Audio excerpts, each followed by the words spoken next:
que tedes aquí. Ben, un número máis, o último polo de agora desta cabeceira, que neste momento edita a Fundación Terra e Tempo, e que, sabedes que é unha cabeceira histórica editada pola UPG desde 1965. Este número, como non podía ser de outro xeito, está dedicado ao camarada Bautista, recentemente falecido. E ten por título, como vedes, a Revolución Soviética e a Cuestión Nacional.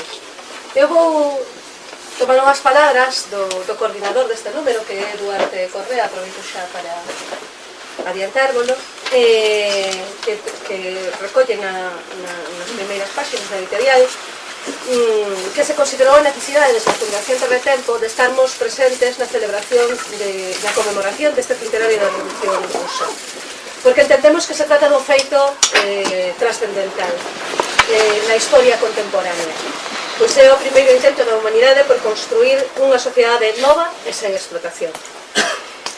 Así nace este número, que ademais quere analizar a histórica relación existente entre a Revolución Rusa, o marxismo e a cuestión nacional.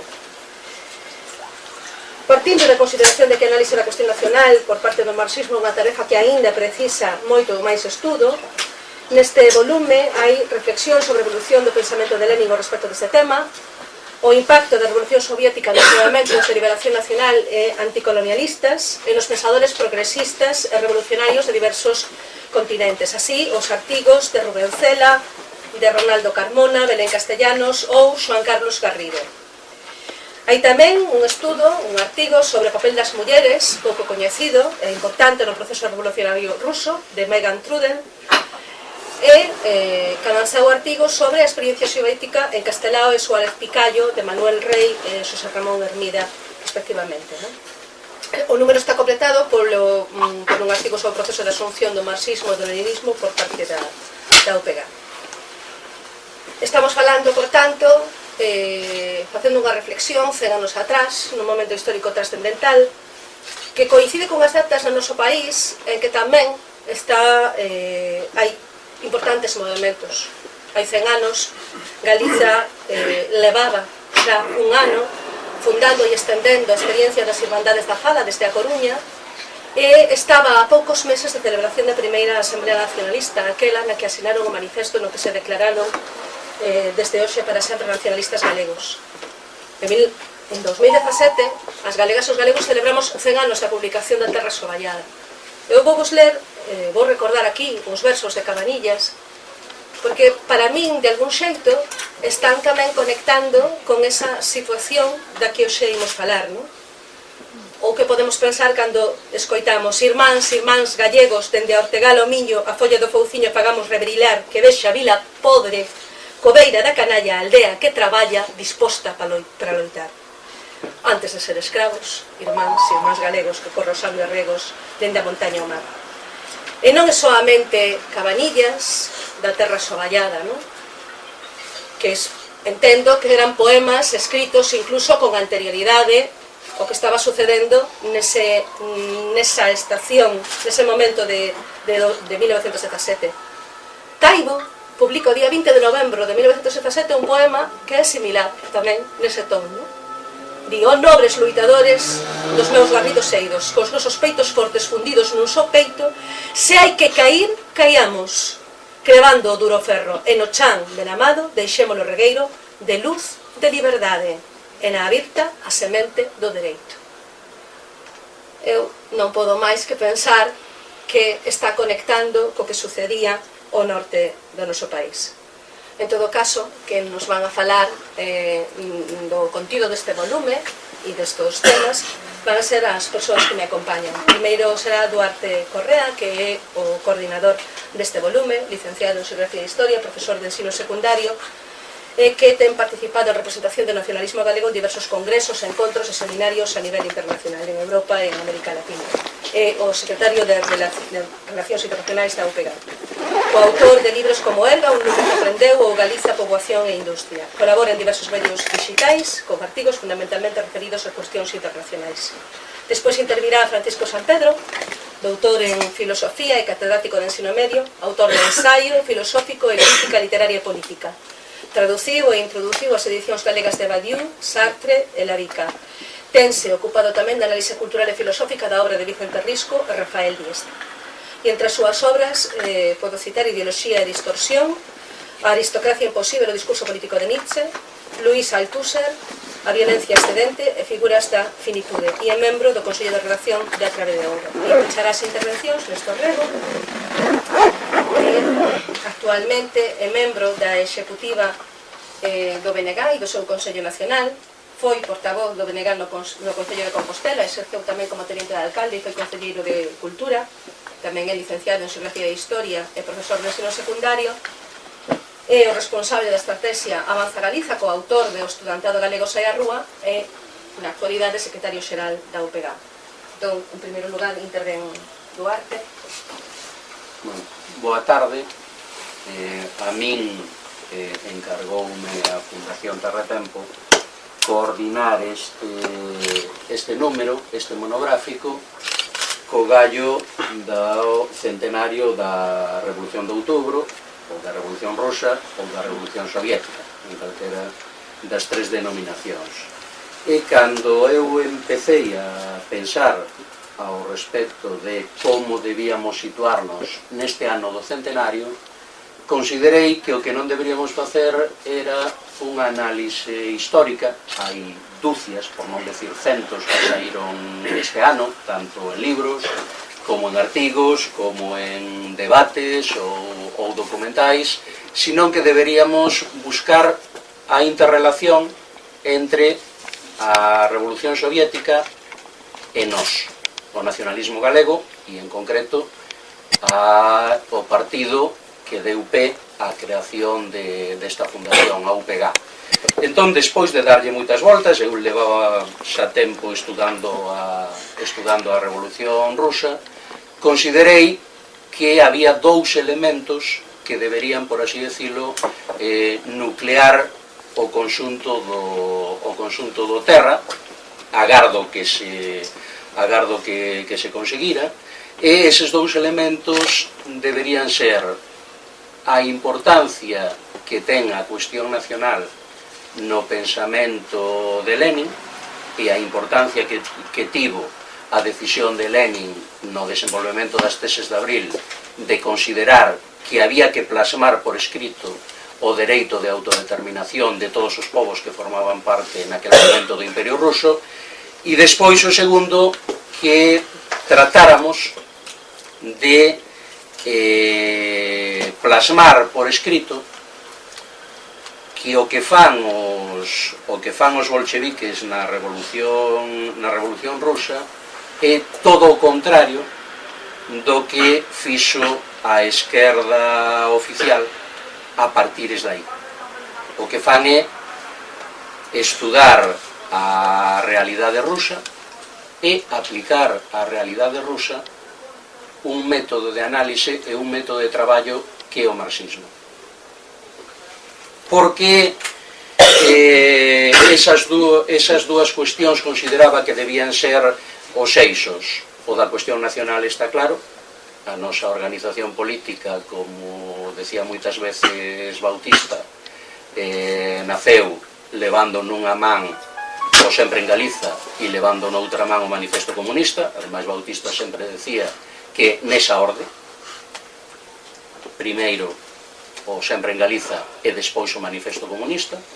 Primeiro porque éramos e somos unha organización política patriótica, unha organización política que loita pola liberación do noso povo, e despois porque chegamos á conclusión de que o marxismo era o método de análise e a teoría marxista era a que deberíamos empregar para esa loita que leva nos anos 70 a conformación da UPG, que inicialmente nace como unha organización de vocación frontista, a convertirse nun partido comunista. E a outra, porque despois de moito estudar a Revolución Soviética e despois de facer algunha análise sobre aqueles procesos revolucionarios exitosos no planeta, a conclusión a que cheguei é que o feito nacional non é só algo moi importante na Revolución Soviética, senón que é a base de todos os procesos revolucionarios exitosos que se dan a partir da Revolución Soviética.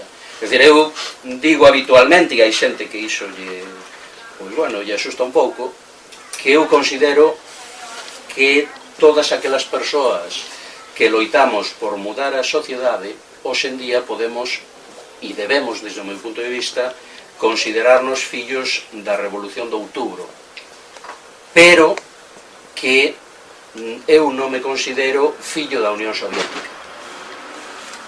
Creo que houbo avances impensáveis debido á existencia da Unión Soviética. Hoxe, desgraciadamente, estamos loitando por manter algunhas conquistas que llas debemos á Unión Soviética, xornada laboral, seguridade social, dereitos das mulleres, etc., etc., pero tamén é certo que entre o proceso da Revolución de Outubro e todo o proceso que se dá despois na Unión Soviética, hai determinados elementos cos cales o nacionalismo galego non está de acordo, aínda que consideremos que o mundo entrou nunha situación moito peor coa desaparición do bloque soviético, fundamentalmente as clases traballadoras e os povos.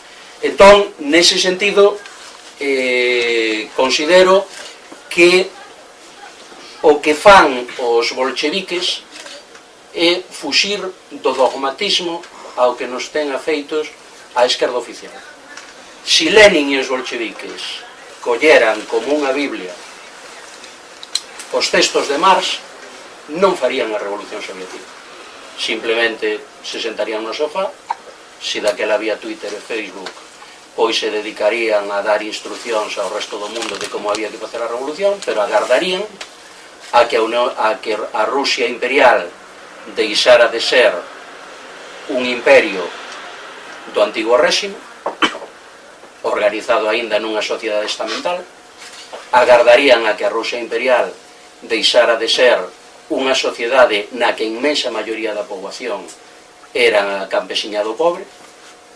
Ted en conta que no último censo que hai do século XIX da Rusia imperial, de 125 millóns de habitantes, hai 9 millóns de traballadores e traballadoras, é dicir, unha minoría moi ínfima para o que significa ese Estado, e simplemente agardarían a que a revolución se producira en Inglaterra ou que a revolución se producira en Alemania, e despois xa chegaría o momento dos rusos. Pero non, que o que fixeron eles?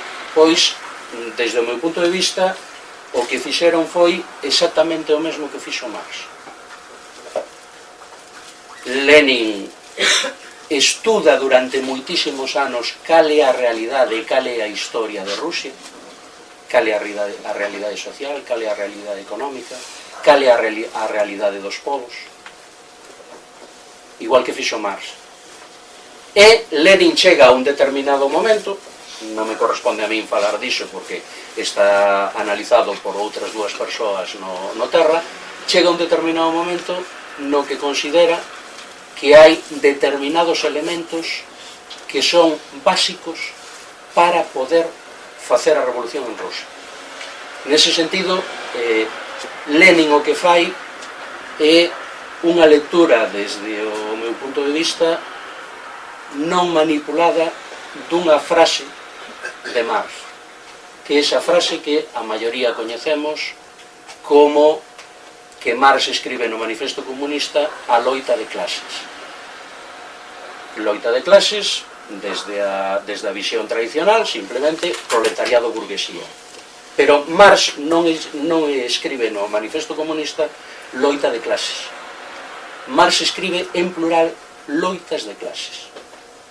E hai determinados autores, un que para min, dos que neste momento siguen producindo teoría política marxista, para min é dos que neste momento fan unha análise máis correcta, que é Domenico Losurdo, que di que o que fai Lenin, igual que o que fai despois Fidel Castro, ou igual que o que fai o nacionalismo galego na segunda década dos anos 60, é, dentro do que son as loitas de clases que establece Marx no Manifesto Comunista, facer un análise ao respecto de cal loita debe ser en determinado momento a principal.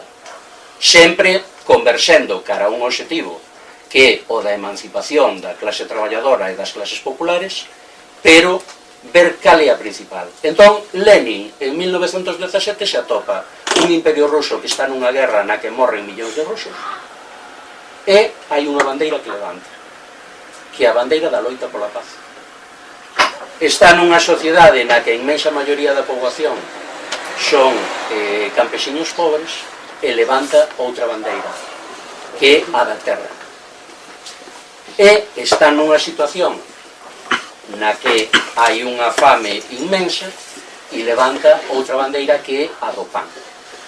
É dicir, Lenin non se lle ocurre, como nos din algúns aínda hoxe en día, que aquí a cuestión única é agardar a que o proletariado se levante, ou o proletariado se esa maioría, e facemos a revolución. Non, é o que fai é coller os instrumentos do marxismo e ver cales son as condicións de Rusia. Non agarda a esas condicións ideales. E o mesmo fai na cuestión nacional. O mesmo fai na cuestión nacional. Lenin ten un corte no seu pensamento, inicialmente ao respecto da cuestión nacional, que poderíamos equivaler, aínda que as comparacións sempre son odiosas, ao cambio que ten no seu pensamento Marx, por exemplo. Marx, inicialmente, creo que a maioría sabedes, defendía estados grandes. Marx ten por escrito unha valoración positiva da invasión que fan os Estados Unidos de parte do territorio mexicano. Marx ten por escrito unha valoración positiva da colonización que fai a Gran Bretaña da India, con esa idea de que é un pobo do terceiro mundo na nosa linguaxe actual e o mellor os civilizan. Pero no tema que máis ten no caso que máis ten estudado Marx, que é o caso de Irlanda, Marx remata nalgúns dos seus últimos textos considerando que a revolución en Inglaterra non se dará se antes non se produce a independencia de Irlanda.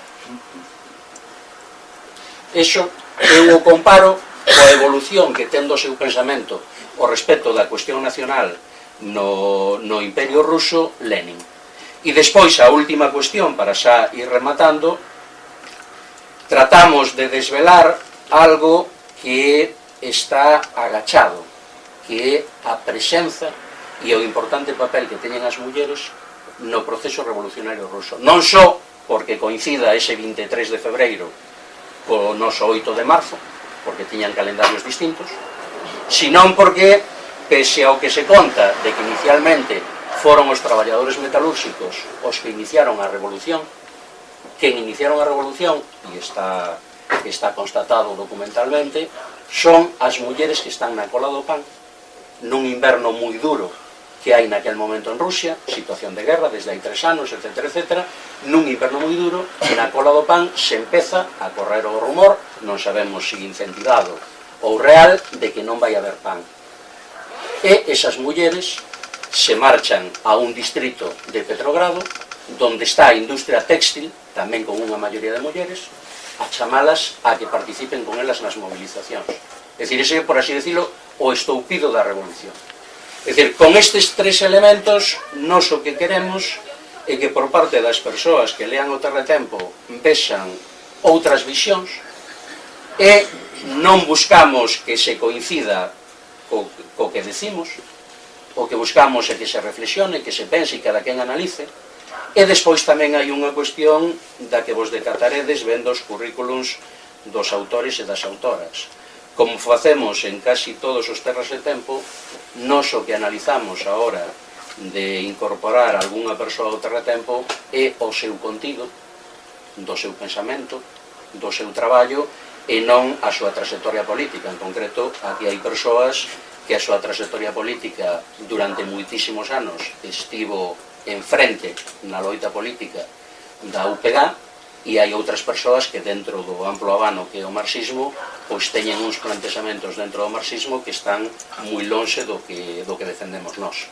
E iso é unha pequena explicación do contido do terratempo e do noso obxectivo. Deixo vos agora con Francisco Sampedro, que supoño que irá falar sobre o que escribiu el.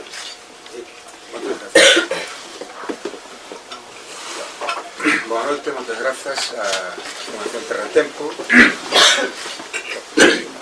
particularmente ao coordinador Duarte Correa, que me deu a oportunidade de colaborar neste magnífico volumen, incluso estéticamente, ¿no? Bueno, un detalle antes de empezar. Efectivamente decía Duarte Correa que esa marcha das mulleres en Petrogrado foi o que deu a chispa para a revolución. Quero recordar que tamén na Revolución Francesa, curiosamente tamén foi así. Foron as mulleres de París que foron a Versalles a pedir, en concreto pedían pan, ¿no? E a resposta da reina María Antonieta foi dicir, se non teñen pan que coman pasteles. Non vamos a entrar agora en que hai unha protofeminista, non? Para ser esa Olimpia de Gus, que foi a que declarou fixo a declaración de igualdade das ciudadanas con a muller, e que foi justiciada máis tarde no tregón aquel, non? Cando foi a loita entre a Gironda e a Convención de París, pero que esta señora de Gus, non? É dicir, se carteaba con María Antonieta, é dicir, había unha relación digamos próxima, non? Non me la conta isto ahora, pero bueno, a historia é difícil e rara de explicar. Ben, non vou recordar aquí o que a Revolución Soviética obviamente ven en todas as revolucións, é dicir, se retrotraen, é como se foran fillas, non? É dicir, das que precederon, non? Como foi neste caso a Revolución Soviética por respecto á Revolución Francesa. En primeiro lugar, a Comuna de París de 1871, que foi, como sabedes vos, saludada por Marx como a primeira democracia obreira, proletaria, herdeira tamén da Convención de Robespierre, da última época da Revolución Francesa, e nos podemos retrotraer as revolucións campesiñas de Alemania de Thomas Müntzer ou incluso da Espartaco, non? Non vamos entrar nisso. O que sí, o que me interesou e iso creo que analicei en este número de Terratempo é algo que non o dixe expresamente, non? Vos sabedes a 11ª tese sobre Feuerbach de Marx di os filósofos ata agora todos intentaron interpretar o mundo, a partir de agora o que se trata de transformarlo. Contrariamente ao que, o vulgo pode pensar, non? Eso non é un ataque á filosofía, non é que a filosofía sea vacía, sea vana, non? Sino todo o contrario. É unha línea de demarcación. Unha línea de demarcación que significa que hai unha filosofía especulativa que efectivamente hai que neutralizar e outra que está en contacto coa realidade que hai que promover. E neste sentido, o exemplo paradigmático para min é Lenin. E a lectura que Lenin fai en 1914 da lógica de Hegel. Esa ruptura que Lenin leva a cabo en 1914 coa Segunda Internacional sobreterminada fundamentalmente pola guerra, trae unhas consecuencias teóricas e prácticas que incidirán estruturalmente na Revolución de Outubro. Entre as primeiras, a súa lectura da ciencia da lógica de Hegel operará como elemento decisivo para rachar co marxismo dominante en Rusia e coa súa conciencia filosófica anterior, a do propio Lenin. A do propio Lenin, en 1908, o materialismo e o empiricismo aínda presa dun kantismo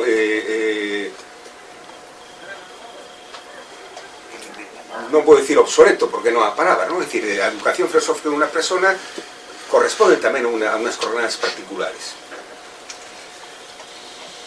E aí comeza, coa lectura de Hegel, o comezo da súa elaboración, valga a redundancia, no análise do imperialismo e da cuestión nacional, reflectida en numerosas obras e opúsculos redactados entre 1914 e 1917.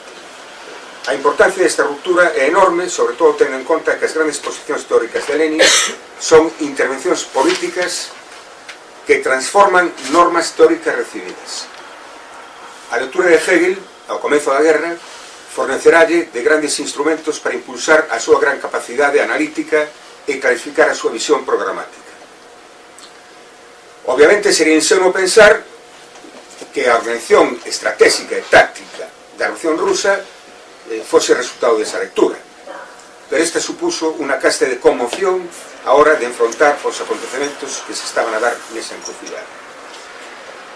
Do mesmo xeito que en Marx dase unha ruptura epistemolóxica a partir das citadas teses sobre Feuerbach, podemos afirmar que en Lenin dase algo análogo a partir de 1914. De aí a súa célebre proposición, cito textualmente, para entender o capital faise necesario coñecer a lógica de Hegel. Engadindo, quizáis por imperativo do tempo convulso en que se movía debatendo contra o que se convertira a Segunda Internacional, que ningún marxista comprendera cabalmente a citada lógica. O estudo de Hegel por Lenin permítelle unha recepción do mesmo que o fai máis atento para descubrir e clarear contradicións e problemas novos que a realidade presente. A riqueza dos seus traballos sobre a creba da Segunda Internacional, a polémica con Rosa Luxemburgo, verbo do dereito á autodeterminación de Polonia, así como os esbozos sobre os que máis adiante constituirá o seu escrito sobre imperialismo como fase superior do capitalismo, son froito desa reapropiación filosófica antimecanicista e contraria a calquera tipo de razonamento causal, unilateral, fragmentario e incompleto. Lenin ataca o determinismo, por exemplo, de estilo a historia marcha con nós, ¿no? A historia do noso futuro e nós somos de quen vencer, en definitiva. E prácticamente tamén ataca ao voluntarismo como mera idea utópica. A lectura leninista de Hegel impulsa a condenar xa definitivamente o marxismo vulgar representado por Kautsky e Plejanov, caracterizado polo materialismo mecanicista, a indiferencia, verbo dos fundamentos dialécticos na obra de Marx e Engels, o economicismo e o evolucionismo, e máis concretamente na dirección política oportunista, burocrática e gradualista. Contra a Segunda Internacional, Lenin afirma que a loita política debe ter prioridade sobre o historicismo e a estrategia sobre a táctica, e debe ser concibida como algo máis extenso e complexo que a simple loita económica dos traballadores, concepción que xa vos quesara en que facer. A ortodoxia desmorónase, xunto co voto a favor dos cretos de guerra.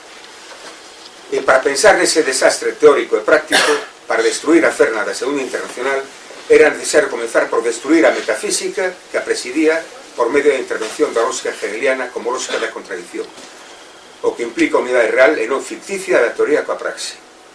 A práctica humana non só reflicte o mundo, senón que o crea transformando. Algo que xa entrevira Marx cando sinalaba que a teoría crítica debía materializarse nas masas, que actuarán obviamente nun marco condicionado, pero que poden converter o ideal en algo real. Deste xeito, é como creo que é necesario entender a célebre proposición leninista en que facer, cando salientaba que, cito, é lícito soñar, sempre que ese soño tivese unha ancoraxe material e se constituíse nunha posibilidade que se anoe como tendencia no mundo real. Xa que logo, a relación teoría-práctica deixa de ser así unha mera aplicación da primeira sobre a segunda, para debir nunha formación dialéctica en si mesma. Neste preciso sentido, é como Althusser identifica a Lenin, en tanto correcta descripción da conxuntura, unha liña teórica que alimenta e a súa vez é alimentada por liñas directivas de acción política. E tamén nese sentido como debemos comprender a definición leninista do marxismo como guía para a acción. E é neste contexto, a partir da lógica hegeliana, cando a actividade teórica, rachando tanto no ton como no contido, coa perspectiva rígida e reflexitivista anterior, vencellase coa liña práctica que preside os escritos de Lenin entre 1914 e 1917. Loita contra a guerra e as sucesivas tesis arredor do dereito das nacións a autodeterminación. Importancia dos momentos de liberación nacional, entre outros, significativamente, Irlanda, China, Irán e a India.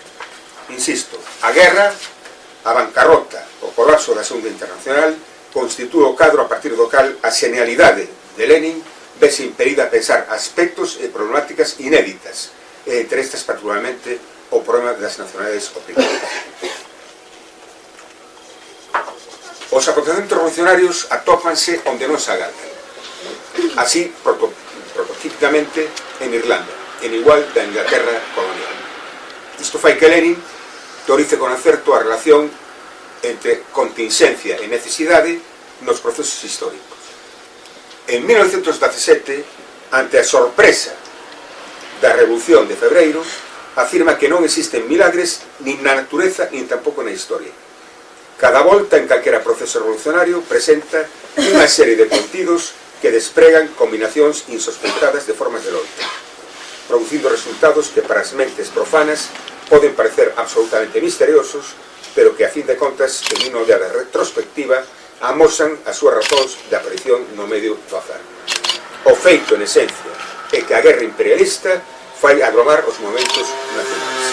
Verbo de Irlanda compra entender a defensa da independencia a partir da consideración do país colonizador como núcleo portador de condicións óptimas cara ao desenvolvemento dunha revolución proletaria con capacidade de irradiación mundial. Deste xeito é preciso reter por lo menos tres presupostos, ao meu xuízo. Primeiro, o principio da unidade obreira dos dous países contra o inimigo común. Segundo, a constatación de que a opresión nacional contribúe ao reforzamento da hexemonía ideolóxica da burguesía sobre o proletariado da propia metrópole, no seo da nación opresora. Terceiro, a convicción de que a emancipación da nación oprimida debilita as bases económicas, políticas, militares e ideolóxicas da clase dominante na metrópole, contribuindo así á luta revolucionaria da clase obreira per se en si mesma.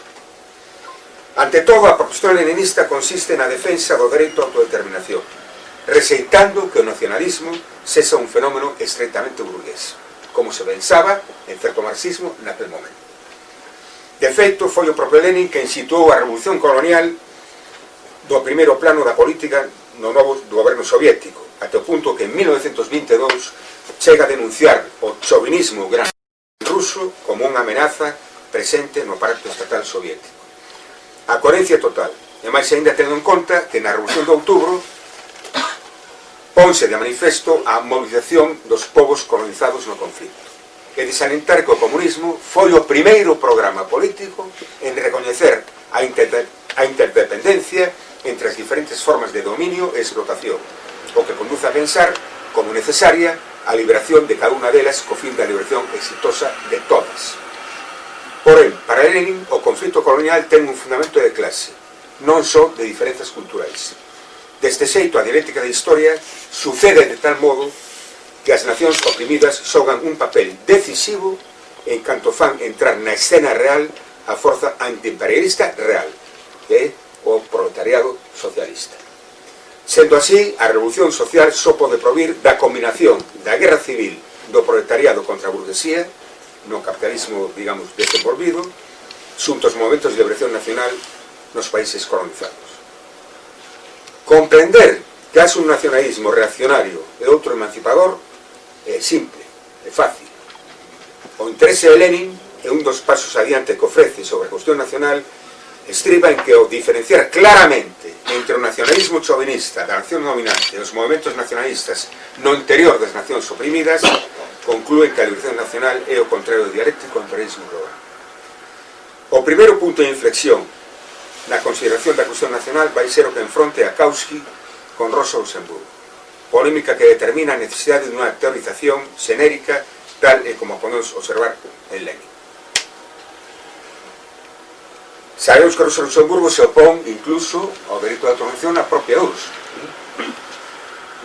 e o caso extremo dela, que era de nacionalidade polaca, e que ela fala de social patriotismo, é dicir, o acusar os defensores da independencia do seu país de apegarse á instrumentalización burguesa do chauvinismo.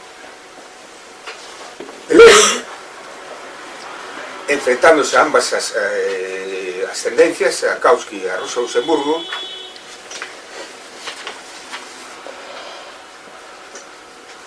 aproveita para reprocharse a Rosa Luxemburgo, e atención, unha pequena digresión, Lenin tiña moito aprecio por Rosa Luxemburgo, non sei se conocedes a anécdota, non? Cando, non que respecto á versión nacional, sino a outra cuestión, hai un momento en que o Comité Central membros do Comité Central lle din a Lenin que rompa con ela, non? Que rache con ela, non? Lenin di unha frase realmente bonita, é dicir, bueno, vamos a ver, é dicir, as águias poden volar a ras das galiñas, pero as galiñas nunca van a poder conseguir volar ao nivel das águias, non? A águia, obviamente, era Rosa Luxemburgo.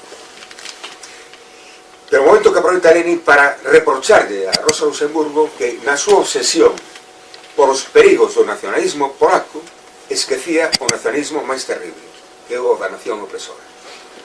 En o estado da Revolución, agosto de 1917, Lenin recorda que na obra de Marx e Engels non hai nin rastro da tendencia a eludir a cuestión nacional.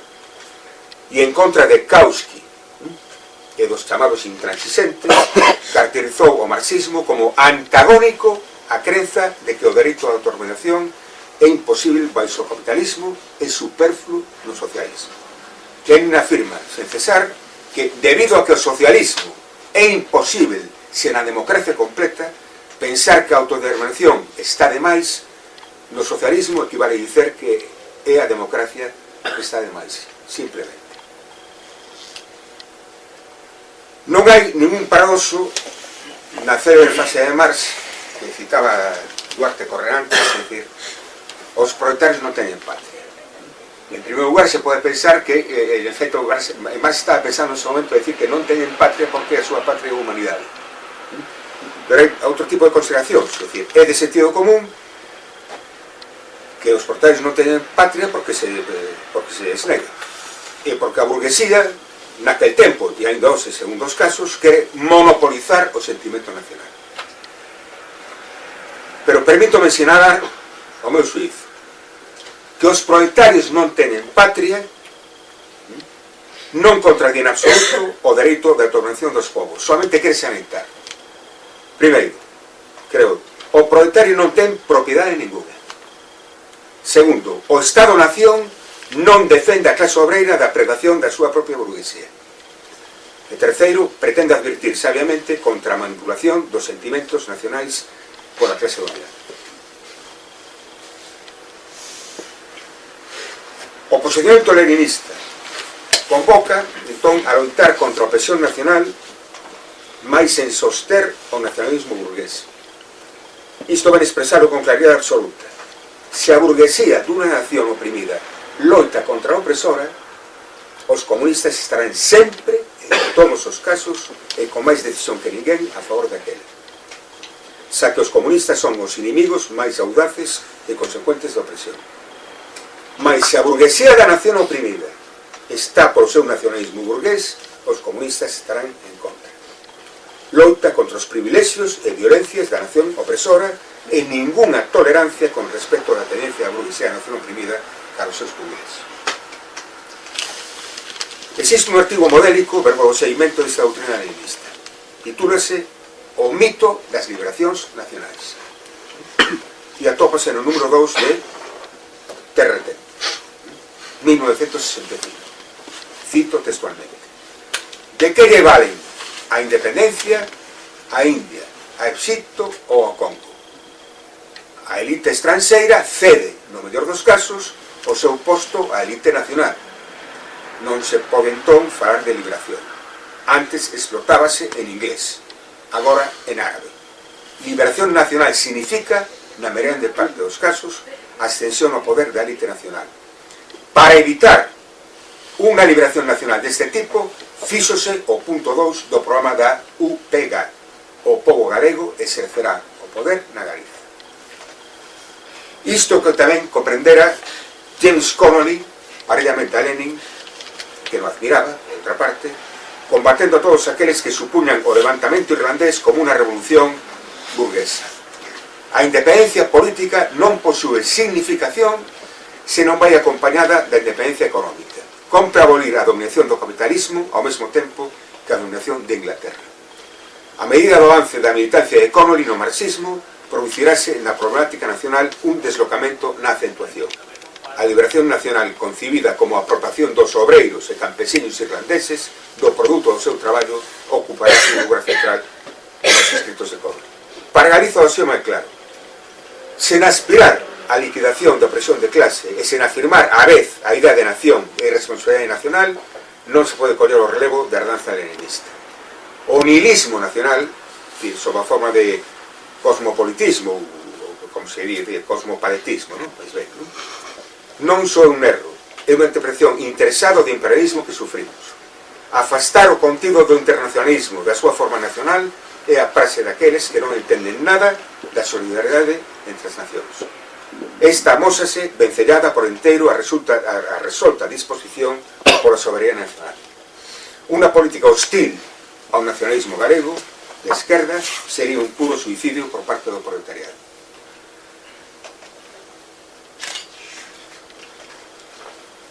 É dicir, os comunistas son os verdadeiros patriotas. Por outra parte, compre reflexionar, e vou acabando, sobre o suxeto político revolucionario. Lenin continúa no legado de Marx e Engels ao diferenciar entre clase obreira, unha simple categoría sociolóxica, social, e proletariado, é dicir, o suxeto revolucionario propiamente dito. A clase trabajadora é un grupo social concreto, mentres que o proletariado alude a unha constitución subjetiva e correspondele ao partido, e o partido en xeral, agora en caso de Galicia, edificarse como máquina de produción desa subjetividade subversiva. Non é revolución sen organización. O sea, se vai a hacer a fase de Lenin, non? A revolución non se fai, organízase. E é necesario pensar na forma partido como aínda non esgotada. O que sucede é que o partido non pode convertirse nun fetiche, nin algo que supone un fin en si mesmo, non como un medio de transformación que debe ser. O partido, según Lenin, é só un medio de transformación, tarefa, por suposto, nada doada. Os marxistas debemos estar convencidos de que o partido pode ter unha data de caducidade, pero, por desgracia, esa data ainda non chegou. Fronte a movimentos que comenzaron con moito entusiasmo, a chamada nova política,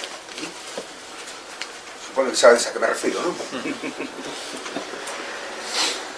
E que desembocan na desmoralización efectiva das masas, compre concluir en que a política democrática de esquerda sen partido acaba ben nun seguidismo verbo da presunta espontaneidade das masas ou ben nun xeito do peor elitismo pretendidamente de vanguarda. Ese partido, para un plan abstracto, non? Quer decir, obviamente debe ser como se desprendeu de Lenin mesmo, antidogmático, antisectario, e vencellado un momento de masas para facer fronte a opresión colonial e de clase e que convoca a democracia real para todo o povo galego, en este caso sí, concretismo. E a quen lle parece anticuado, inmovilista, non moderno, esa concepción de que hai que manter un partido, un momento de masas e obviamente, es decir, alianzas, es decir, por suposto, ¿no?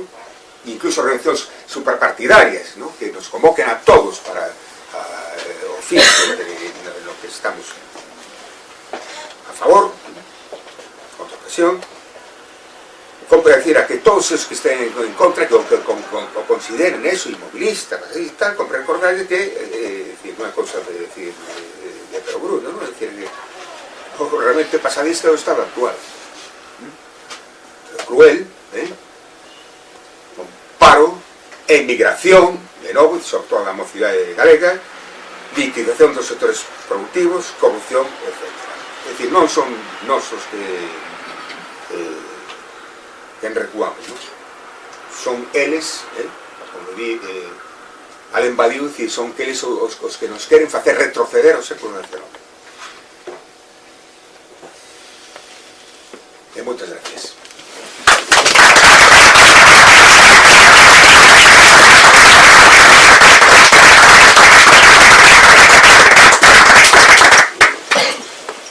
Ben, boa tarde.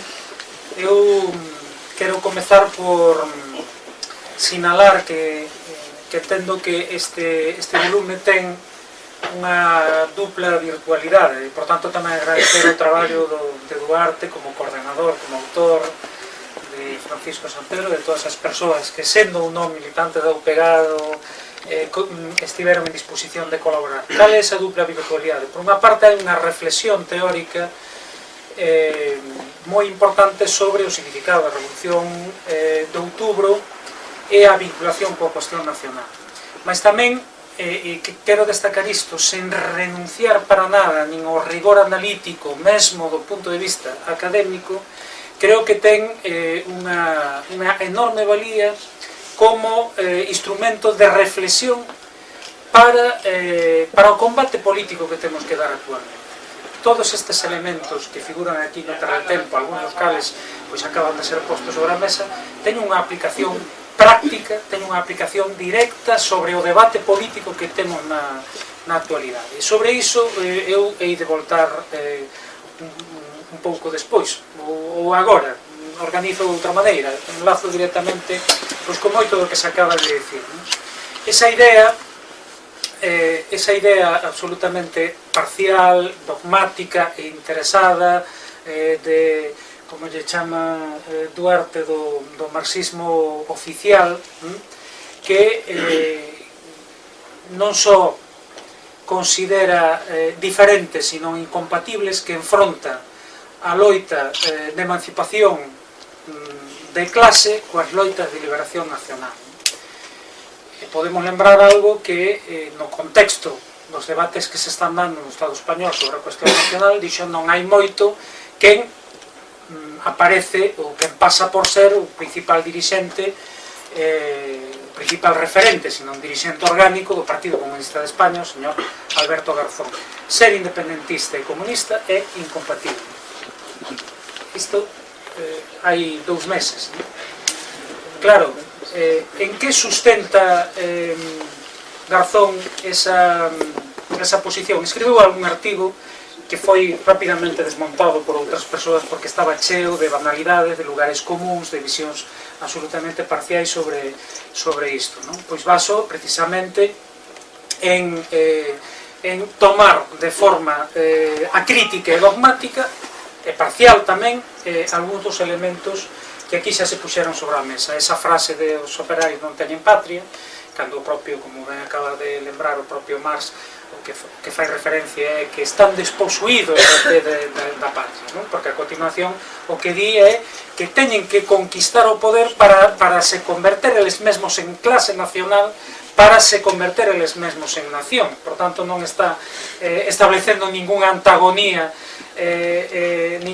da loita do proletariado coa loita de liberación nacional. Ou cando Lenin afirma que o dereito de autodeterminación significa que el defendeu en todo momento frente a outros dirixentes do marxismo europeo, mesmo do seu propio partido, non? Mesmo efectivamente enunciando a tendencia ao chauvinismo gran ruso despois do triunfo da revolución. O dereito de autodeterminación significa directamente o dereito á separación das nacións oprimidas en relación coas nacións opresoras, e afirmando ademais que o proletariado é nación opresora, e aí o caso de Irlanda é ben significativo, que o proletariado da nación opresora debe apoiar as loitas de liberación nacional, non? Que debe apoialas na práctica. Francisco San Pedro pois acaba de citar algo que ademais creo que está recollido no propio artigo, que o leva ao extremo de que mesmo os comunistas deben apoiar a burguesía nacional cando a burguesía nacional se enfrenta á burguesía da nación opresora, porque obxectivamente está xogando un papel revolucionario, un papel que o que fai é debilitar a posición da burguesía da nación opresora. Claro, todos estes elementos que están no marxismo clásico, que están en Marx, que están en Lenin, pois os descoñece, os obvia, os pretende ocultar, pois Alberto Garzón, o Partido Comunista de España. Non é algo novo, por certo, isto é a trayectoria habitual de, por lo menos, nos últimos 40 anos da esquerda española, obxectivamente sempre favorável a manter a estrutura unitaria do Estado, a manter, por tanto, a opresión nacional e tamén, nesa mesma medida, favorecendo o mantimento da burguesía española como clase dominante no conxunto do Estado español, non? E frente a iso, pois, temos o independentismo catalán, que tamén obxectivamente está a xogar un papel revolucionario na medida en que pon en cuestión o Estado opresor, o regime en que se sustenta e, por tanto, favorece, digamos, a mudanza, a transformación desde unha perspectiva revolucionaria, non exclusivamente nacional, sino tamén social. Claro, seguindo as ensinanzas de Lenin, o que debería facer a esquerda española, se realmente fose esquerda e non exclusivamente española, sería apoiar e aproveitar ese momento de crise que provocou o independentismo catalán, de crise do réxime que provocou o independentismo catalán, para, pola súa parte, fortalecer o movimento revolucionario no Estado español. O que fixo foi precisamente todo o contrario, non? Foi intentar deslegitimar o independentismo catalán, acusando de estar ao servizo dos intereses da burguesía catalán e, por tanto, obxectivamente tamén apoiar os esforzos do goberno e do regime político español. Ao final, quitadas, digamos, as cuestións formais do punto de vista democrático, houve unha total coincidencia entre PP, PSOE, Ciudadanos e Unidos Podemos, en que o referéndum non tiña validez, que non era lexítima a opción de facer un referéndum do punto de vista unilateral. En todo caso, esa posición formalmente democrática moi bonita de que o referéndum sí, pero pactado e con garantías, sabendo que iso non é posible, por tanto, do punto de vista práctico, pois indo a acabar ao mesmo lugar, en que non hai maneira de conseguir a independencia, porque de forma unilateral non pode ser, e de forma acordada tampouco, de maneira que non hai ningún tipo de solución. E tamén, por outro lado, pois tamén podemos facer unha reflexión que clase de esquerda é esa que pretende que as transformacións políticas, non digamos a revolución, sino as transformacións políticas as hase que facer acordadas coa clase dominante. En fin. Claro, dito todo isto, pois eu creo que tamén nos temos que ver un pouco como se foi constituindo o movimento nacionalista no caso de Galiza ao longo dos últimos 100 anos. Moi acertadamente facía referencia Marta ao comezo, que estamos conmemorando o centenario da Revolución Bolchevique, un ano despois de conmemorar o centenario da fundación das Irmandades da Fala e un ano antes do centenario da Asamblea Nacionalista de Lugo, que xa de forma clara, explícita, oficial, digamos, dá lugar ao nacionalismo galego. Mas é verdade que até a aparición da UPG en 1964, estes dous grandes movimentos revolucionarios no conxunto de Europa e no mundo, no noso país, discorren, podemos dicir, en paralelo, sen confluir máis que conxunturalmente en algúns momentos, máis non chegando a ningún tipo de síntese, ni siquiera de sinerxia, digamos, continuada no tempo.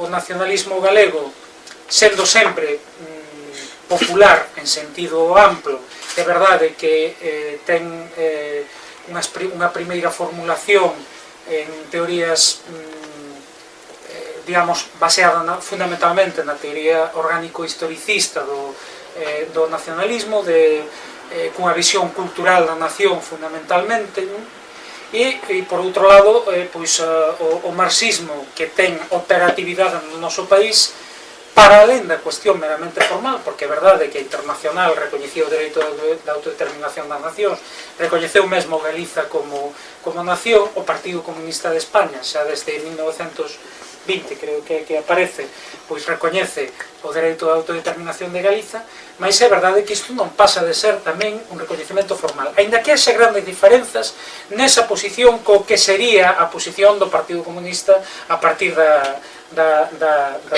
transición. non pasa de ser un recoñecemento formal porque na práctica non houve nunca un traballo a prol do dereito á autodeterminación. Se entendemos sobre todo o dereito á autodeterminación non como un feito puntual que se dirime nun referéndum, senón como a conciencia colectiva que vai creando digamos, que vai construindo elementos que leven a independencia da nación, desde esa perspectiva que dicía o propio Lenin, de que o dereito de autodeterminación significa o dereito á independencia e á separación da nación, que dicir que vai construindo autoorganización e que vai traballando tamén a favor da conciencia nacional, nunca tal aconteceu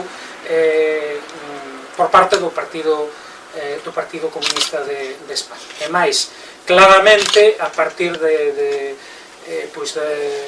xa da posguerra, houve un posicionamento sempre enfrontado. Eu quero lembrar, e isto tamén entronca con debates que tivemos, por exemplo, no ano 2015, non? Que tiña que facer o nacionalismo? Tiña que unirse a eses que iban a saltar os ceos rapidamente porque non éramos capaces. Claro, tiña que facelo porque senón estamos dividindo as forzas que representan a oportunidade de derrotar o Partido Popular, como se ese fose o obxectivo. O noso obxectivo non é derrotar o Partido Popular. Se quere dicirlo de outra maneira, non é só derrotar o Partido Popular. O noso obxectivo é conseguir construir a soberanía ou a independencia de Galiza. Vai moito máis alá, non? Pero non deben dividir esa opción. Pero claro, ese mesmo discurso era o que tiña o Partido Comunista de España nos anos 60, non? E se os patriotas naquele momento fixesen caso ao que dicía o Partido Comunista de España, non tería aparecido o PEGA, non se tería reorganizado o nacionalismo galego. E máis, o argumento era moito máis forte, non? Que non se debe dividir a esquerda que loita por derrotar unha dictadura como a que existía naquel momento, non? Claro, ao PEGA, cando aparece, o que fai xustamente é intentar sintetizar dous movimentos que teñen potencia revolucionaria en sí mesmo, non? O movimento de liberación nacional e o movimento de emancipación social. Mais, como xa antes se comentaba, non o fai desde unha visión dogmática en absoluto, non? Mesmo que inicialmente o PEGA aparece como unha forza marxista, mais aínda concebida como unha frente, mesmo con moitos debates sobre se debía ser unha organización que aspirase a ter unha intervención política práctica ou aínda en algúns sectores con dúbidas sobre se o papel sería o de atraer para, digamos, a cuestión nacional a esquerda española, que era que realmente tiña peso político nos anos 60, non? Cando despois se vai xa decantando como forza, como partido marxista-leninista, mesmo a partir dese momento nunca asumiu nin o marxismo nin o leninismo desde unha perspectiva dogmática, senón tamén nesa visión leninista, o marxismo como unha ferramenta de análise e como unha guía para a acción. De facto, e creo que isto hai que suliñalo, aínda recoñecendo sempre o papel obxectivamente progresista e antiimperialista que xogaba a Unión Soviética e o bloque socialista, nunca, e ademais fixo causa de non selo, nunca foi confesional de ningún dos estados socialistas existentes e, por tanto, de ningunha das correntes que despois tiñan reflexo tamén na actuación política nos distintos estados europeos ou mundiais, e que en moitos casos o que fixeron foi ese sí dividir de forma absurda, porque era a partir de determinados dogmatismos ou confesionalismos o movimento revolucionario. Nunca foi nin prosoviética, nin maoísta, nin nada por o estilo, aínda que en algunhas circunstancias, pois, digamos, tivese máis peso algunhas concepcións que outras. O que si realmente é importante é que a asunción do marxismo por parte da UPEGA non é que leve a configuración da propia UPEGA como un partido comunista, sobre todo a partir dos anos 70, a partir, digamos, do crecimento da participación e do impacto crecimento do propio movimento obreiro por o desenvolvemento industrial dos anos 60 e 70, da participación directa nas folgas obreiras de Ferrol e de Vigo, digamos, xa no esforzo por crear un movimento sindical que leva a que progresivamente haxa unha decantación para a definición como partido marxista-leninista, non? Mas é verdade que o que fai é iso, fundamentalmente a asunción do marxismo, é que ademais acaba configurando unha determinada concepción do conxunto do nacionalismo. Eu creo que isto é o que ten interese neste momento. Ao pegar para unha análise da realidade de Galicia desde unha perspectiva marxista e dunha visión caracterizándoa como unha colonia e tamén, por tanto, elaborando unha alternativa desde unha perspectiva anticolonial e antiimperialista. E iso acaba conformando unha visión xeral do marxismo que creo que é hexemónica hoxe, perdón, no nacionalismo, que creo que é hexemónica no nacionalismo galego. Porque é verdade que nós non temos unha clase, unha burguesía que aspirase, digamos, unha burguesía autoxerada e que aspirase en ningún momento a se erixir en clase nacional, a diferenza do que acontece en Euskadi e Cataluña. Iso tamén contribuiu a conformar o nacionalismo como un movimento inteiramente popular, mas esta análise e esta visión de Galiza como colonia, creo que con independencia de que, digamos, na estrutura de clases, en moitos dos aspectos socioeconómicos houvese mudanza, no esencial continúa sendo válida. Eu recollo aquí no artigo precisamente un fragmento da análise que se fai aínda en 1977, con ocasión do primeiro congreso, que é un momento en que o PEGA tenta sistematizar a súa visión política de Galiza, da caracterización de Galiza como colonia, que creo que basicamente continúa sendo válida. Por tanto, creo que foi unha chega importante, non? A caracterización de Galiza como nación, como colonia, como nación colonizada. E tamén, en consecuencia, que dai se desprendía unha determinada táctica organizativa. A partir dun momento en que o PEGA se define como Partido Comunista, tamén non tarda en entender que para o proceso de liberación nacional é preciso unha alianza de clases, porque entende que non hai ningún tipo de contradicción nesta fase histórica, polo menos entre a clase traballadora e o campesinado ou outros segmentos, a pequena burguesía, o mesmo segmento da media burguesía que puidese, digamos, vincularse á nación, e por tanto que é necesario esa alianza de clases que só se pode articular políticamente a través dunha frente patriótica, non? Como consecuencia, pois, desa análise aparece en 1975 a Asamblea Nacional Popular Galega, e, como ben sabedes, pois en 1982 o Bloque Nacionalista Galego. Por tanto, a UPE é o primeiro momento en que hai unha síntese, podemos dicir, perfecta entre nacionalismo e marxismo nunha organización política con vontade de actuación política e de intervención na sociedade. Antes houbo, sí, houbo, e aquí algún está recollido, houbo individualidades, houbo algún, digamos, algún xermolo que non chegou a frutificar, como pode ser a Unión Socialista Galega, houbo, digamos, unha visión claramente orientada para a esquerda, máis aínda, se se quere, máis populista no Castelao que despois da guerra, no Castelao sempre en Galiza, que, como vedes, pois recoñecía claramente o papel da Terceira Internacional de apoio ao Movimento de Liberación Nacional.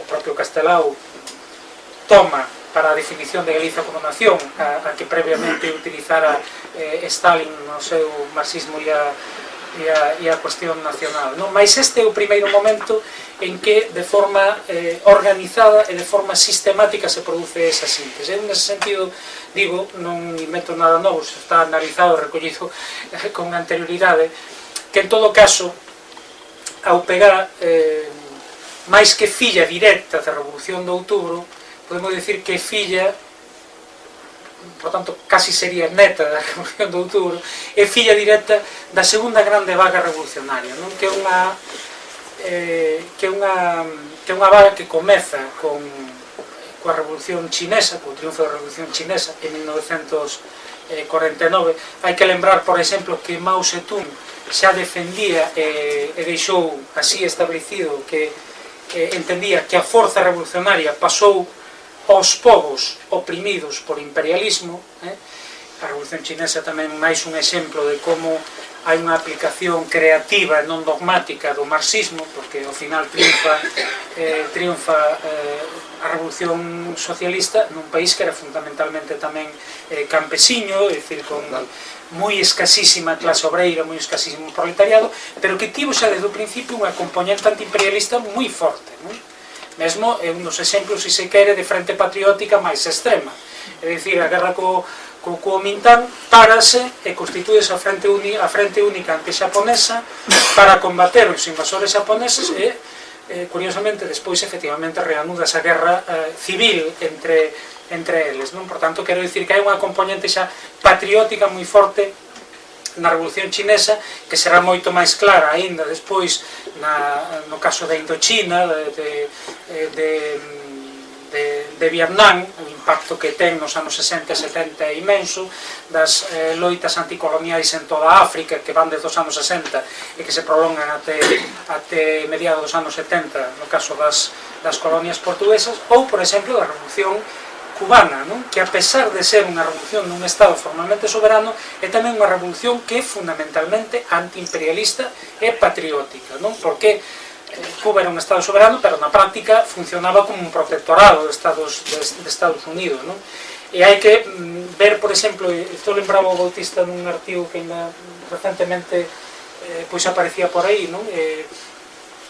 A Revolución Cubana foi feita, foi iniciada, foi levada a cabo fundamentalmente non por aqueles que estaban esperando o plácet de Moscova, non por, podemos dicir, o Partido Comunista Oficial, que na altura se chamaba Partido Socialista Popular, que desdeñou inicialmente, digamos, a capacidade que podía ter o movimento guerrilleiro. Foi organizada por aqueles sectores que eran demócratas e patriotas, basicamente, é dicir, por o movimento 26 de xullo, que tiña esa dupla componente de defensa da soberanía e da independencia de Cuba frente aos Estados Unidos, e que progresivamente acabou tamén asumindo que era necesario, digamos,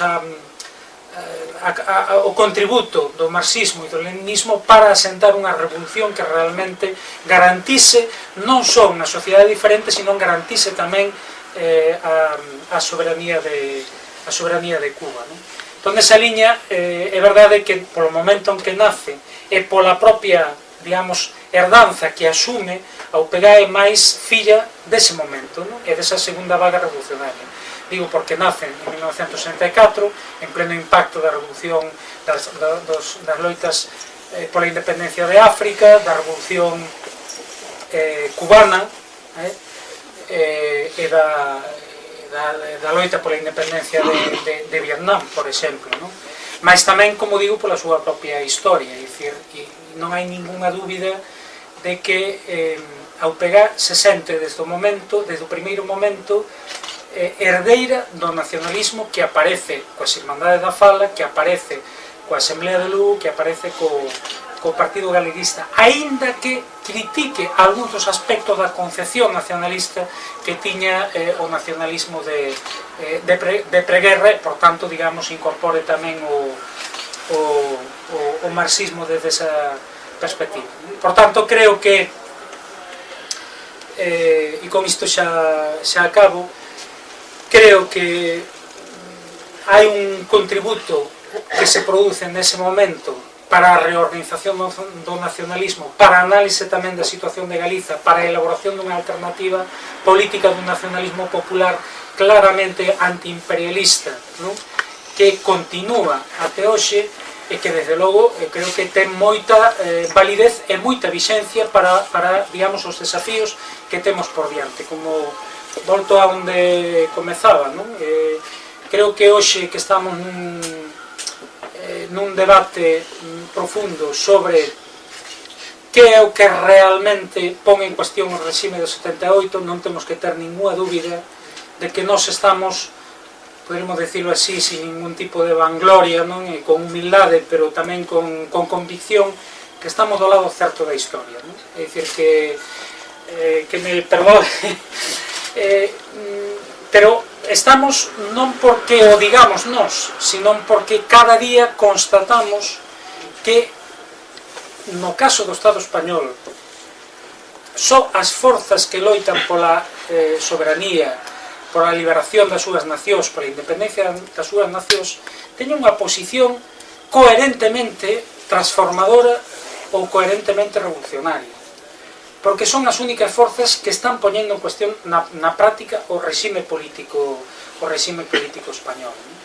Pero aparte de todo, porque nós temos a necesidade de exercer a soberanía para poder mudar a situación política, social e económica que temos por diante.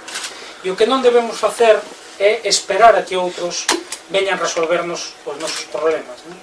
Aqueles que hai só 2 anos argumentaban desde posicións pretensamente nacionalistas que había que aliarse coa esquerda española porque Galiza por si soa non podía, están agora absolutamente calados cando aqueles que foron os seus aliados levan meses e meses con declaracións reiteradas de que eles están en contra da independencia de Cataluña ou da soberanía de Galiza.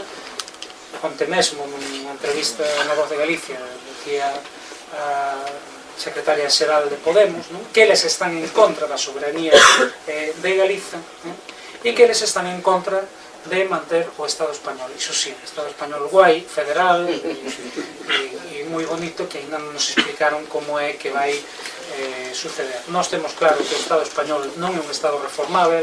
Nós hai moito tempo que deixamos de creer que Galicia tiña que ter un encaixe no Estado español si efectivamente o nacionalismo galego algunha vez pensou iso. Castelao, hai que lembralo, nos últimos ao longo do sempre en Galiza, en algún momento fala de que a próxima república ten que ser verdadeiramente federal. Nos últimos trechos do sempre en Galiza pois acaba dicindo non temos ninguna fe nos españois, pero temos fe na nosa propia capacidade, é dicir, na forza que nós mesmos temos de tomar o destino nas nosas mans. Eu creo que precisamente pois este debe ser unha das ensinanzas coa que nos quedemos para tamén afrontar os desafíos que temos por diante no presente. Nada máis e nada.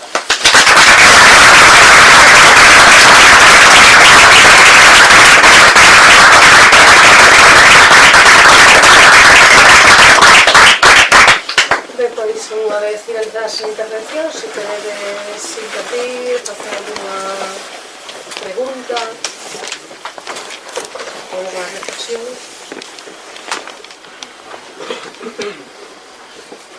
Ou se quedou todo completamente claro e demos por finalizado. Dalles outra oportunidade.